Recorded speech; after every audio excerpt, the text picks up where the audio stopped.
Sino sila? Mga kaibigan po namin sa Riles. Ano bang ginagawa niyo dito?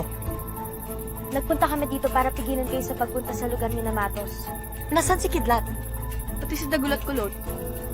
Hindi din namin alam. Inaantay din namin. Ha? Wala sila dito? Saan sila pumunta?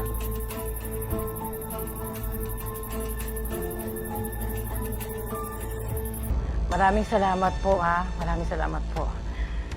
Ang sabi ng pulis, private property daw yung compound. Kaya baka kailanganin pa nila ng warrant bago sila makapasok.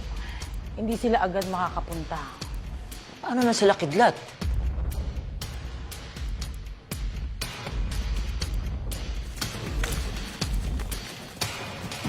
Tama! Pasok! Huwag kayong mag-alala. Sigurado ako hindi tayo pababayaan ng Diyos. Mabuti pa, kumain muna tayo, ha? Sige, maupo na tayo. Diyan, ito na.